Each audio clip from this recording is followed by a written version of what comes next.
In the autumn of 1891, in the small industrial town of Millerville, Pennsylvania, local authorities made a discovery so disturbing that the official records were immediately sealed and remained classified for over 30 years. 17 people were found chained in the basement of the abandoned Millerville Opera House, their bodies bearing signs of prolonged captivity and systematic abuse. What made this case even more horrifying was that all 17 victims were supposedly dead. Their death certificates had been filed months, even years earlier. Across 3 different counties, the man responsible, Cornelius Van Neer, had been operating what appeared to be a legitimate traveling circus for over a decade. But beneath the colorful tents and crowds of laughing children lay one of the most twisted schemes of human exploitation ever documented in American history. The local newspaper was forbidden from printing the full details, and witnesses were threatened into silence by corrupt officials who had profited from this nightmarish enterprise for years.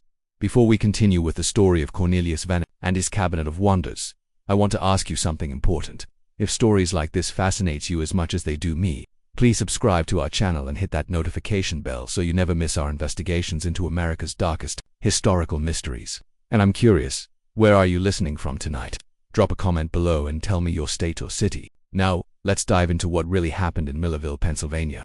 In that terrible autumn of 1891, the discovery that would expose Van Neer's operation came not through diligent police work but through a desperate act of courage by someone who had witnessed the horror firsthand. Millerville in 1891 was a town caught between 2 worlds. The old Pennsylvania countryside, with its rolling hills and German immigrant communities, was rapidly giving way to industrial progress. Coal mines dotted the landscape, and the newly completed Pennsylvania Railroad branch had brought prosperity to some and desperation to others. The population had swollen to nearly 8,000 souls, many of them recent immigrants from Ireland, Germany, and Eastern Europe, drawn by promises of steady work in the mines and steel foundries. It was a town where people minded their own business, where a man's past mattered less than his ability to work hard and pay his debts. This attitude of willful blindness would prove to be exactly what Cornelius Van Neer needed to operate his twisted enterprise for so many years without detection. Van Neer himself was an imposing figure, tall, well-dressed, with the kind of commanding presence that made people listen when he spoke. He claimed to be from a wealthy Dutch family in New York, though no one had ever bothered to verify his background. What mattered was that his money was real, and he spent it freely in Millerville shops and taverns. He had purchased the old Opera House in 1887, ostensibly to use as winter quarters for his traveling show, Vandermeer's Cabinet of Wonders. The Cabinet of Wonders was, by all outward appearances, a typical traveling circus of the era. It featured acrobats, animal acts, musical performances, and yes, a freak show. Such exhibitions were enormously popular in late 19th century America, drawing crowds who paid good money to gawk at people with physical differences or disabilities. What set Van Neer's show apart, locals would later claim, was the remarkable quality of his performers and the haunting, almost supernatural quality of their acts. There was Eliza, billed as the Bone Serpent Woman, whose body could contort in ways that defied human anatomy. There was giant Johann, the Bavarian Colossus, who stood nearly 8 feet tall and could bend iron bars with his bare hands. Most memorable was little Mary Catherine, known as the Singing Angel, a young woman with a beautiful voice who appeared to be missing both arms, though her sleeves were always carefully arranged to conceal the exact nature of her condition. What the audiences didn't know was that many of these performers had not willingly joined Van Neer's troupe. They had been carefully selected, acquired through means that would not be fully understood until that terrible day in October when the truth finally came to light.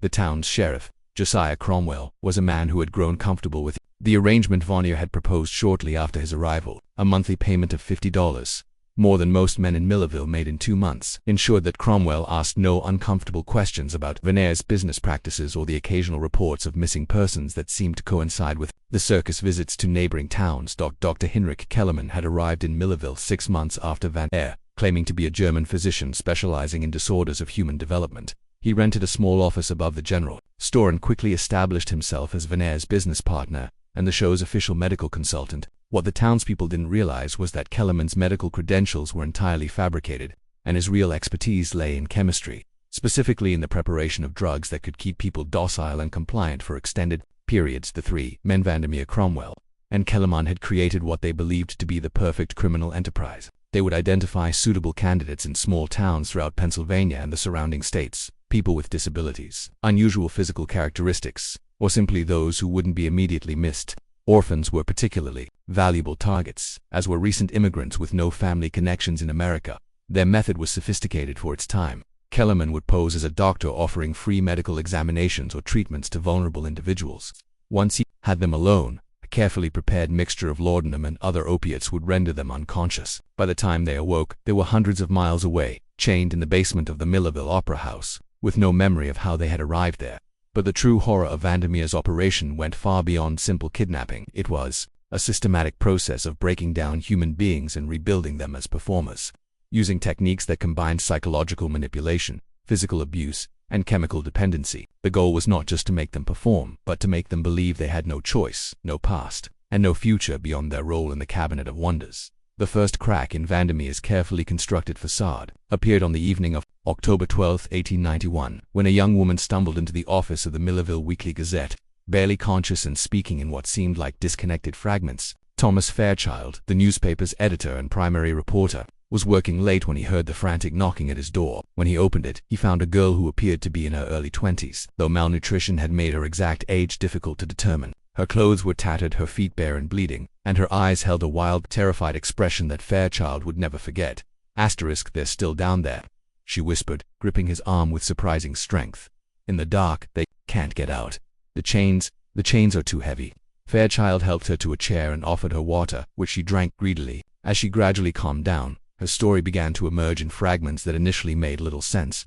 She spoke of a place beneath the opera house where people were kept in small rooms, of a man who came with needles and bitter medicine, of being forced to practice the same movements over and over until her body screamed in pain. My name is Sarah, she said, though she seemed uncertain even about this basic fact. Sarah Henley, I think I'm from Lancaster, but they told me I was dead. They showed me papers that said I was dead. Fairchild was initially skeptical. The girl's story was so outlandish and her mental state so fragile that he wondered if she might be suffering from some form of dementia or hysteria. But something about her desperation, the specific details she provided, and the genuine terror in her eyes convinced him that she was telling the truth about something. She described the layout of the opera house basement in remarkable detail, including architectural features that Fairchild knew to be accurate.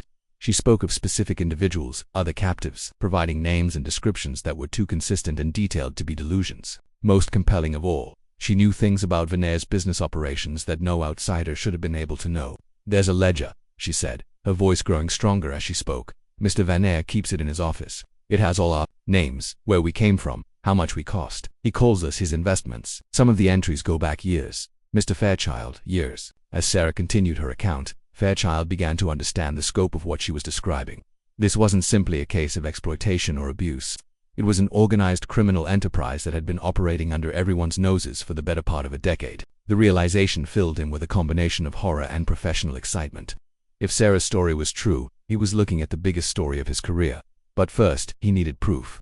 And getting that proof would mean confronting some of the most powerful men in Millerville, men who had the resource. Sarah's escape had been possible only because of a mistake in her evening medication. Kellerman's assistant, a nervous young man named Peter, who helped with the daily care of the captives, had miscalculated her dose of laudanum instead of the stupor that usually followed her medication. Sarah had experienced unusual clarity and alertness when Peter failed to properly secure her shackles during what should have been her weakest period. She had managed to work herself free. The basement of the opera house was a maze of small, windowless rooms that had been converted into cells. Each room contained a single captive chained to the wall in such a way that they could lie down but couldn't reach the door. A complex system of pulleys and locks ensured that only Vandermeer and Kellerman could release the restraints. Sarah's room had been next to that of Jan, the giant, whom audiences knew as the Bavarian Colossus. Through whispered conversations over the course of months, she had learned his real name, Jan Brina, a simple-minded immigrant from Bavaria who had been working as a dock laborer in Philadelphia when Kellerman's men found him. Jan's enormous size and gentle nature had made him perfect for Vanaire's purposes, but the constant drugging and psychological abuse had reduced him to a childlike state of dependency. In the room on her other side was Mary Catherine, the singing angel, whose real name was Catherine Ollie. Catherine had been born with a rare condition that had resulted in the underdevelopment of her arms, but she had possessed a remarkable singing voice that had made her a local celebrity in her hometown of Scranton. She had disappeared after accepting an invitation to audition for what she believed was a legitimate theatrical company that had been 3 years earlier. The horror of their situation went beyond the physical captivity. Vandermeer and Kellerman had systematically worked to destroy their captives' sense of identity and hope. They were given new names, new backgrounds, and were constantly told that their families believed them to be dead. False death certificates were prepared and filed with local authorities, often with the assistance of Sheriff Cromwell, who maintained contacts in multiple counties throughout Pennsylvania. The psychological manipulation was perhaps even more cruel than the physical abuse. Captives were told that their families had given up searching for them, that they had been forgotten and abandoned. They were shown forged letters, supposedly, from loved ones, expressing relief that their burden had been removed. For many of the captives, particularly those who had been held for years, this systematic assault on their sense of self-worth in connection to the outside world had been devastatingly effective. Fairchild spent the next 3 days quietly investigating Sarah's claims, and what he discovered chilled him to the bone. A review of death certificates filed in Millerville and surrounding counties over the past 5 years revealed a disturbing pattern. An unusually high number of individuals with disabilities or physical differences had supposedly died in accidents, or from sudden illnesses, often with minimal witness testimony and cursory investigations. Even more troubling was the discovery that many of these deceased individuals bore striking resemblances to performers in Veneer's show. The dates also correlated almost perfectly with the circus travel schedule through various Pennsylvania towns. Armed with this preliminary evidence, Fairchild made the decision to confront Sheriff Cromwell directly. It was a decision that nearly cost him his life. Cromwell's office was located in the basement of the town hall, a cramped space that smelled of pipe tobacco and unwashed bodies. When Fairchild arrived on the morning of October 16th, he found the sheriff cleaning his revolver, an activity that, it seemed, calculated to send a message. "Tom," Cromwell said without looking up from his weapon, "I hear you've been asking some interesting questions around town." Fairchild had prepared for this conversation, but facing Cromwell in his lair surrounded by wanted posters and the implements of law enforcement, he felt his confidence waver. Still, he pressed forward with his inquiry about the death certificates and their suspicious timing. Cromwell's response was swift and brutal. Without warning, he struck Fairchild across the face with the butt of his revolver, sending the journalist crashing to the floor, blood streaming from a gash above his left eye. Fairchild looked up to find Cromwell standing over him, the gun now pointed directly at his head. "You're going to forget everything that crazy girl told you," Cromwell said, his voice calm and conversational. "You're going to forget you ever saw her. And if I hear that you've been spreading stories about upstanding citizens like Mr. Vandermeer, well, accidents happen in mining towns, Tom. Men disappear all the time." But Cromwell had made a critical error. In his arrogance, he had essentially confirmed Sarah's story while simultaneously revealing his own involvement in the conspiracy. Fairchild, despite his terror, was still thinking like a journalist. Every word Cromwell spoke was further evidence of the corruption that had allowed Veneer's operation to flourish. Fairchild left the sheriff's office convinced that he was in mortal danger, but also more determined than ever to expose the truth. He knew that he couldn't rely on local law enforcement, and that any attempt to contact state or federal authorities would likely result in word getting back to Cromwell before help could arrive. His solution was both brilliant and desperately dangerous. If he couldn't bring the authorities to the evidence, he would bring the evidence to the authorities and to the public. Over the next week, Fairchild worked with Sarah to plan an infiltration of the Opera House basement. Sarah's knowledge of the building's layout and the routines of the guards would be crucial, but the plan would require precise timing and no small amount of luck. The goal was not rescue that would require more resources than Fairchild possessed. Instead, they would gather irrefutable proof of the captive's existence and Veneer's criminal enterprise. Fairchild would photograph the basement cells, document the conditions of the prisoners, and if possible, obtain copies of Veneer's records. But as they prepared for this dangerous mission, neither Fairchild nor Sarah realized that their activities had not gone unnoticed. Kellerman, whose training in observation and analysis made him naturally paranoid, had begun to suspect that Sarah's escape had not been as random as it initially appeared. On the evening of October 23rd, as Fairchild was preparing his camera equipment for the infiltration planned for the following night, Kellerman made a disturbing discovery. A routine inventory of his medical supplies revealed that several vials of chloroform were missing, along with a quantity of photographic chemicals that had no legitimate medical use. The realization that someone was planning to document his operation sent Kellerman into a panic.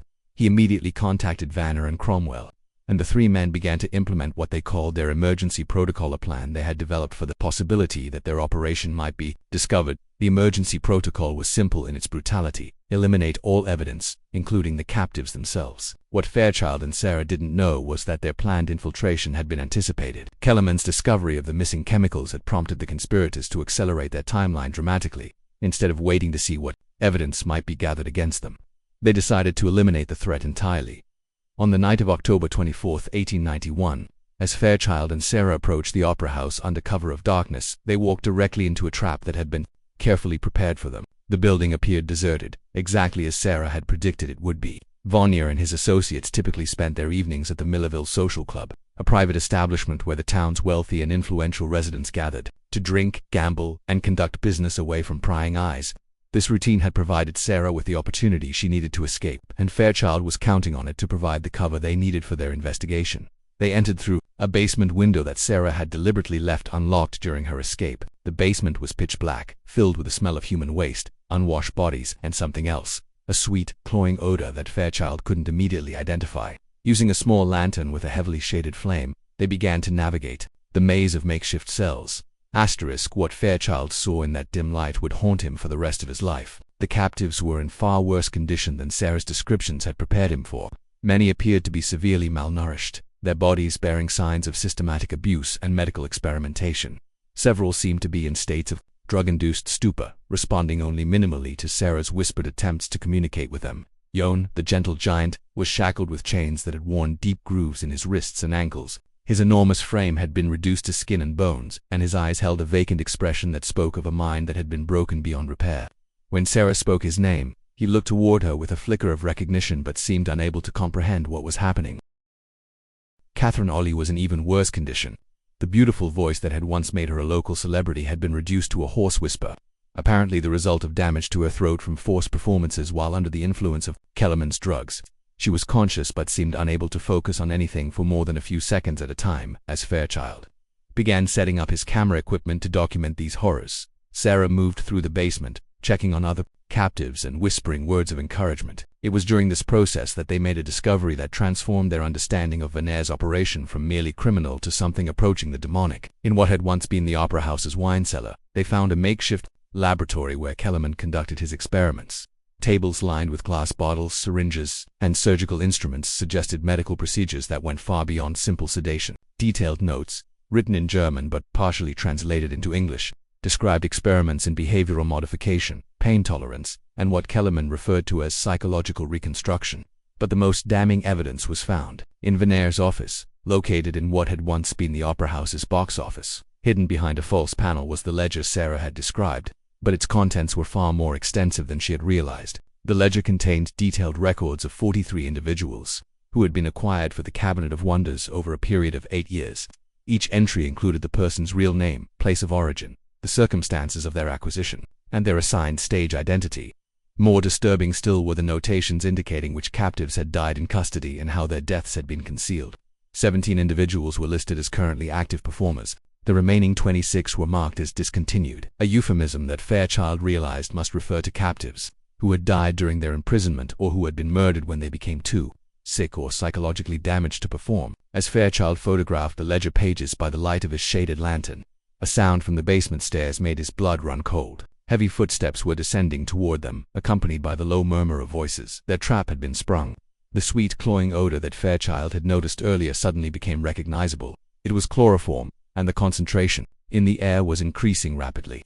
Someone had been pumping the chemical into the basement ventilation system, probably for several minutes before they had even realized they were in danger. Sarah, who had been moving between the cells checking on other captives, suddenly collapsed near the far end of the basement. Fairchild, fighting against the effects of the drug, managed to gather his camera and the most important ledger pages before his own consciousness began to fade. The last thing he saw before losing consciousness was the imposing figure of Cornelius Vanier descending the stairs, carrying a lantern in one hand and a revolver in the other. Behind him came Sheriff Cromwell and Dr. Kellerman, along with 2 men Fairchild didn't recognize, presumably hired muscle brought in to help implement their emergency protocol. As consciousness faded, Fairchild realized with crystal clarity that he and Sarah were about to become the next entries in Venere's ledger of discontinued acquisitions. When Fairchild regained consciousness, he found himself in one of the basement cells, shackled to the wall with the same heavy chains that held the other captives. His camera was gone, along with the ledger pages he had tried to preserve. Sarah was in the cell next to his, still unconscious from the chloroform. The next several hours brought a level of terror that Fairchild had never imagined possible. Venere, Kellerman, and Cromwell took turns interrogating him, demanding to know who else he had told about their operation, and whether he had managed to send any information to outside authorities. Their methods were brutal but calculated, Kellerman drawing on his knowledge of human anatomy and pain. Inflicted agonies that left no permanent marks but were excruciating beyond description. Cromwell relied on more traditional techniques, beatings with leather straps, near drowning in buckets of ice water, and the psychological torture of detailed descriptions of what would happen to Sarah if Fairchild didn't cooperate. But it was Vanier who proved to be the most terrifying interrogator. His approach was coldly intellectual, almost academic in its precision. He seemed genuinely curious about Fairchild's motivations, asking detailed questions about his background, his family, his aspirations as a journalist, It gradually became clear that Vernier was evaluating whether Fairchild might be converted into another performer for his Cabinet of Wonders. "You have a certain presence," Thomas Vernier mused during one of their conversations. "Intelligent eyes, good bone structure. With the right training and adjustments, you could be quite compelling on stage. I'm thinking perhaps the Scholar of Sorrows or the Melancholy Gentleman. We could develop an act around your supposed tragic history, a former man of letters driven mad by forbidden knowledge." The casual way Vandermeer discussed transforming him into a performing commodity was perhaps more terrifying than any physical torture. It demonstrated the complete absence of normal human empathy that had allowed him to operate his business for so many years. But even as he endured these interrogations, Fairchild was gathering information. The interrogations revealed that the operation was far more extensive than he had initially realized. Vernier had contacts in at least 6 states, a network of corrupt officials and medical practitioners who helped identify and acquire suitable candidates for his shows. More disturbing still was the revelation that the Cabinet of Wonders was not Vernier's only enterprise. He also operated what he called private exhibitions, exclusive performances for wealthy clients, who paid premium prices for more intimate and disturbing entertainments. These private shows often involved forced performances of a sexual or violent nature, and it was these exhibitions that provided the majority of Vernier's profits. The emergency protocol that had been triggered by Fairchild's investigation involved not just the elimination of witnesses but the complete dissolution of the Millerville operation. Vandermeer had already begun making arrangements to relocate his operation to a facility in Ohio, where a corrupt asylum director had agreed to provide cover for his activities. The plan called for the murder of all current captives, the destruction of all records, and the staged accident deaths of anyone who might be able to connect Vernier to the operation. This included not just Fairchild and Sarah but also several townspeople who had asked uncomfortable questions over the years, and even Peter Kellerman's nervous assistant, who was considered a security risk. Just when we thought we'd seen it all, the horror in Millerville intensifies. If this story is giving you chills, share this video with a friend who loves dark mysteries. Hit that like button to support our content and don't forget to subscribe to never miss stories like this. Let's discover together what happens next. But Vernier had made a crucial mistake in his calculations. He had assumed that Fairchild was working alone, motivated by nothing more than journalistic curiosity and personal ambition. What he didn't know was that Fairchild had been conducting a secret correspondence with his former colleague at the Philadelphia Inquirer, Margaret Dalton, who had established herself as one of the few female investigative journalists in the country. Fairchild had been sending weekly letters to Dalton, initially as a courtesy to keep her informed about small-town life in Pennsylvania. But as he had become suspicious of Vandermeer's operation, his letters had taken on a different tone. In his final letter, sent just 2 days before Sarah's escape, he had explicitly stated his concerns about the Cabinet of Wonders and had requested that Dalton contact federal authorities if she didn't hear from him within 10 days. Asterisk that 10-day deadline was rapidly approaching, and Dalton had already begun making inquiries with contacts in the Treasury Department and the newly formed Bureau of Investigation. What's more, she had taken the precaution of forwarding copies of Fairchild's letters to colleagues at newspapers in Pittsburgh and New York, ensuring that the story couldn't be completely suppressed, even if something happened to both of them. On the morning of October 28, 1891, as Vernier was finalizing his plans to eliminate all evidence of his operation, a telegram arrived at the Millerville telegraph office that would change everything. It was addressed to Sheriff Cromwell, but its contents were intended for a very different audience. The telegram was from Margaret Dalton, and it was deliberately worded to appear routine while actually serving as a warning to Fairchild. It read, "Sheriff Cromwell, conducting research for article on traveling entertainments, require interview with Thomas Fairchild and Cornelius Van Eyck, federal authorities interested in regional business practices, arriving November 1st with documentation team. Please arrange meetings. Mere Dalton, Philadelphia Inquirer." The telegraph operator, a gossipy man named Henry Walsh who prided himself on being informed about all the town's business, immediately brought the telegram to Cromwell's attention. But Walsh also mentioned it to several other people during his daily rounds, including the barkeeper at the Millerville Social Club, who mentioned it to Vernier that evening. The realization that federal authorities were taking an interest in his operation sent Vernier into a panic. The emergency protocol, which had been designed to eliminate local threats, was completely inadequate for dealing with federal investigators and national press attention. Even worse, the telegram's reference to a documentation team suggested that Dalton already possessed evidence of wrongdoing. If that evidence had been shared with federal authorities, Vernier's network of corrupt local officials would provide no protection. Faced with the collapse of everything he had built, Vernier made a decision that would ultimately lead to his downfall. Instead of attempting to flee or destroy evidence, he decided to accelerate his timeline and implement the most extreme version of his emergency protocol. He would eliminate all the captives immediately, stage a devastating fire that would destroy the opera house and all evidence of his operation, and then disappear with whatever assets he could quickly liquidate. The plan was desperate and poorly conceived, but But in his panic, Vanier couldn't see any alternatives. What he didn't realize was that his panic-driven decision to move quickly would give his captives and the authorities the opportunity they needed to bring his reign of terror to an end. The night of October 29, 1891, began with what appeared to be the systematic execution of Vandermeer's emergency protocol. Kellerman had prepared massive doses of morphine and strychnine, intending to poison all 17 captives quickly and relatively quietly. The plan called for their bodies to be doused with kerosene and burned along with the opera house, eliminating all physical evidence of their imprisonment. But Peter, Kellerman's nervous assistant, had finally reached his breaking point. The young man had been haunted by guilt over his participation in the operation for months, and the prospect of watching 17 people be murdered in cold blood was more than his conscience could bear. Instead of helping Kellerman prepare the poison, Peter made a desperate decision that would save multiple lives. He slipped away from the opera house and ran to the home of Reverend Samuel Brooks, the pastor of Millerville's Methodist Church and one of the few local figures who had never been corrupted by Vanier's influence. Brooks initially dismissed Peter's frantic story as the ravings of a madman, but the young man's detailed knowledge of the opera house layout and his accurate descriptions of people who had supposedly died years earlier gradually convinced the Reverend that he was telling the truth. Working together, Brooks and Peter developed a plan to alert state authorities while simultaneously preventing the immediate murder of the captives. Brooks would send urgent telegrams to the Pennsylvania State Police and the governor's office, while Peter would return to the opera house and attempt to delay Kellerman's poisoning operation. But their plan faced a critical obstacle. Kellerman had already begun administering what he told the captives were routine sedatives but which were actually the first stage of a three-part poisoning process, designed to cause what would appear to be natural deaths from heart failure. Peter's return to the opera house was a masterpiece of desperate improvisation. He told Kellerman that Cromwell wanted to interrogate the captives one final time before their elimination, buying precious hours while the Reverend's telegrams made their way to the state capitol. Meanwhile, in his basement cell, Fairchild had been working on his own desperate escape plan. The chloroform exposure and subsequent beatings had left him weakened, but his mind remained sharp. He had noticed that his cell's restraints, while effective, were attached to a section of the basement wall that had been damaged by years of moisture and settling. Using a combination of leverage and persistent pressure, he had gradually begun to work the anchor bolt loose from the crumbling masonry.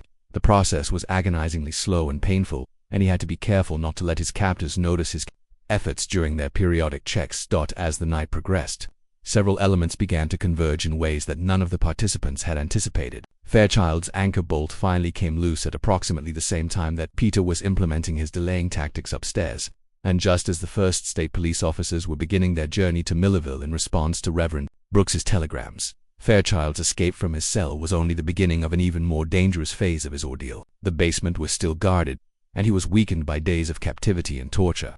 But his knowledge of the building's layout, gained during his brief photographic expedition, allowed him to navigate the maze of corridors and reach the other captives. What he found when he began freeing the other prisoners was a testament to both the human capacity for endurance and the devastating effects of prolonged psychological abuse. Many of the captives were so heavily drugged or psychologically broken that they couldn't comprehend what was happening.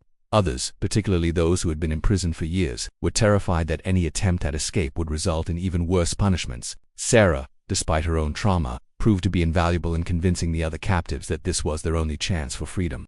Her earlier escape had given her credibility with the group, and her knowledge of each person's individual fears and capabilities allowed her to communicate effectively even with those who were barely conscious.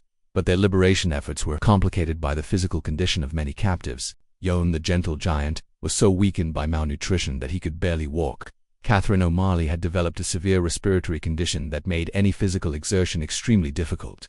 Several others had injuries or medical conditions that had been deliberately left untreated as part of Kellerman's control mechanisms. As they worked to free as many people as possible, Fairchild and Sarah could hear increasing activity on the floors above them. Shouting voices, heavy footsteps, and what sounded like furniture being moved suggested that Vanner and his associates were implementing some aspect of their emergency protocol. The situation reached a crisis point when Kellerman, growing suspicious of Peter's delays, decided to check on the captives personally. His discovery of Fairchild's empty cell and the ongoing liberation efforts triggered an immediate alarm that brought Vanner and Cromwell rushing to the basement. What followed was a chaotic confrontation in the narrow basement corridors, with 17 weakened captives caught between their liberators and their captors. Vanner, armed with a revolver and backed by Cromwell and several hired men, seemed to have the advantage of position and firepower. But in his rage and desperation, Vanner made a critical tactical error. Instead of systematically recapturing the escaping prisoners, he became fixated on Fairchild personally. viewing the journalist's defiance as a personal insult that demanded immediate punishment. This fixation gave Sarah and several of the more mobile captives the opportunity to reach the basement stairs and begin making their way to the upper floors of the building.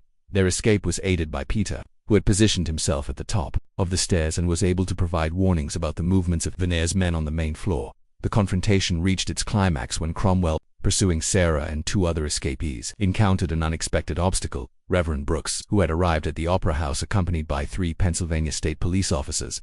The Reverend's presence at the scene was not part of any planned rescue operation. Rather, he had become concerned about Peter's safety and had decided to personally verify that help was on the way. The state police officers were an advanced team who had arrived in Millerville faster than anyone had expected thanks to a fortuitous rail connection. The sight of legitimate law enforcement officials in his opera house sent Cromwell into a panic. His first instinct was to try to maintain his authority as local sheriff. But the state officers had already been briefed about the suspected corruption of local officials.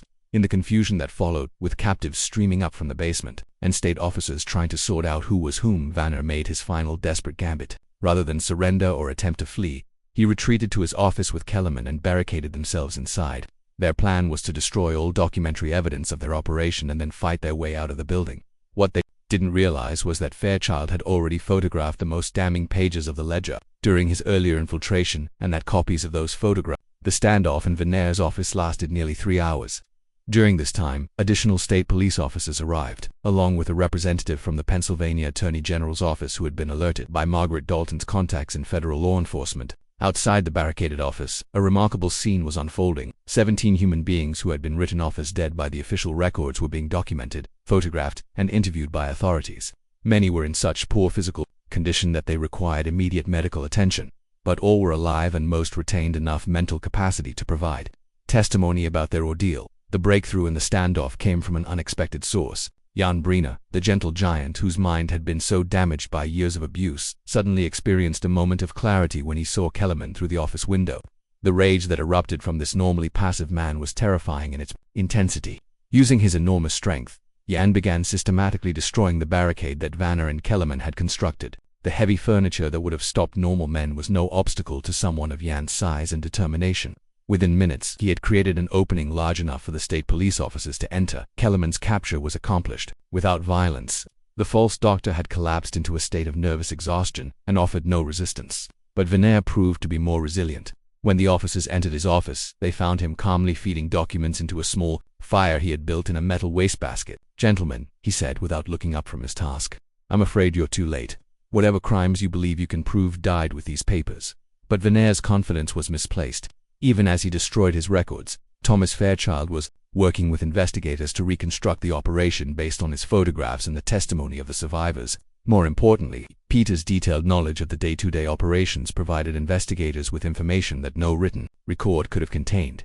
The arrest of Sheriff Cromwell proved to be almost anticlimactic. Faced with overwhelming evidence of his corruption and the testimony of multiple witnesses, he immediately attempted to negotiate a plea agreement in exchange for information about Veneer's broader network of accomplices. But perhaps the most important moment of that terrible night came when Catherine Ali, her voice still damaged but her spirit unbroken, began to sing. It was a hymn her mother had taught her as a child, and one by one the other survivors joined in. Their voices, weak and damaged but still human, filled the opera house with a sound that was both heartbreaking and triumphant. As dawn broke over Millerville on October 30th, 1891, the full scope of Veneer's operation was beginning to come into focus. The 17 survivors represented only a fraction of the victims who had passed through his hands over the years. The other 26 individuals listed in his ledger as discontinued would never have the chance to see justice served. The trials that followed the exposure of Veneer's operation became a sensation. Throughout Pennsylvania and the broader United States, the case represented one of the first major prosecutions of organized human trafficking in American legal history, and the proceedings were covered extensively by newspapers from coast to coast. Cornelius Veneer was ultimately convicted on 43 counts of kidnapping, 17 counts of unlawful imprisonment, and 26 counts of murder. The evidence against him was overwhelming, combining physical proof, documentary evidence, and the testimony of survivors who had found the courage to speak publicly about their ordeal. His execution, carried out on March 15, 1893, drew protesters both for and against capital punishment, but there was little public sympathy for a man who had systematically destroyed so many lives for profit. Dr. Heinrich Kellerman received a sentence of life imprisonment after cooperating extensively with investigators. His detailed confessions provided authorities with information that led to the arrest of accomplices in 6 states and the exposure of a network of corruption that reached far beyond Millerville. Perhaps most importantly, Kellerman's medical records allowed investigators to understand the full extent of the psychological and physical damage inflicted on the victims, enabling them to provide appropriate treatment and support. Sheriff Josiah Cromwell's cooperation with prosecutors earned him a reduced sentence of 20 years in prison, but he served only 7 years before dying of a heart attack in 1899. His detailed testimony about the corruption of local officials led to the removal of 3 judges, 2 county commissioners, and dozens of minor officials throughout western Pennsylvania. The fate of the 17 survivors varied dramatically. Some, like Sarah Henley, were able to rebuild their lives with the support of their families and communities. Sarah herself became an advocate for victims of human trafficking and worked with law enforcement agencies to identify and prosecute similar operations. Jan Brina's recovery was more limited.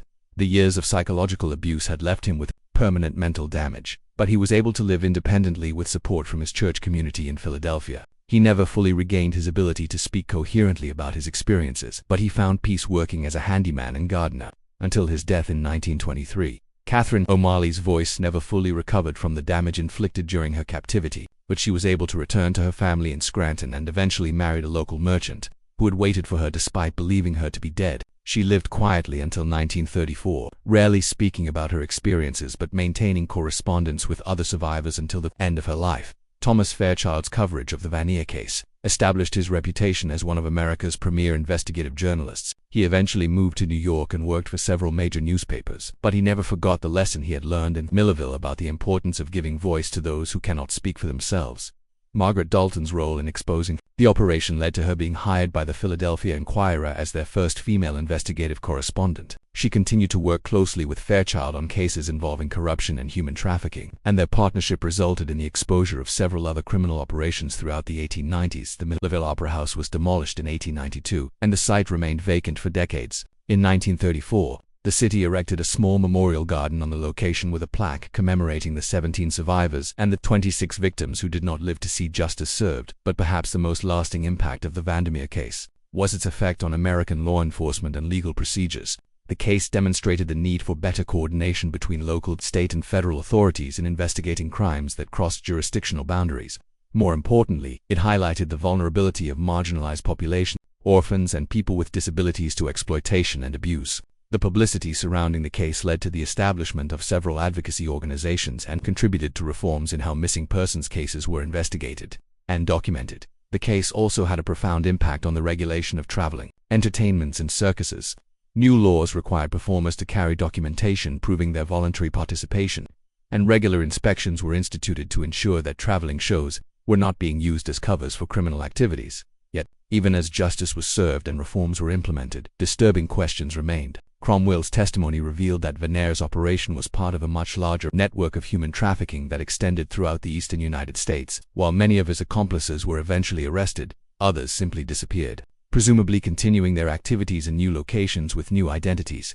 The investigation also revealed that several of the individuals listed as discontinued in Vanier's ledger had actually been sold to other operators rather than murdered. Despite extensive efforts by law enforcement, most of these people were never found, and their ultimate fate remains unknown. Perhaps most troubling of all was the discovery that Vanier's operation had been able to function for so long precisely because it exploited societal prejudices and indifference toward vulnerable populations. The ease with which death certificates could be falsified for people with disabilities, the willingness of officials to accept bribes to look the other way, and the public's appetite for entertainment that dehumanized performers all contributed to creating an environment where such horrors could flourish. In the end, the Millerville case serves as both a testament to human resilience and a warning about the capacity for evil that exists when greed, prejudice, and power combined in the absence of accountability and justice. The 17 people who survived Vanier's Cabinet of Wonders had their names officially restored to the living, their death certificates void. What do you think of this story? Do you believe everything was revealed? Leave your comment below. If you enjoyed this tale and want more horror stories like this, subscribe, hit the notification bell, and share with someone who loves mysteries. See you in the next video.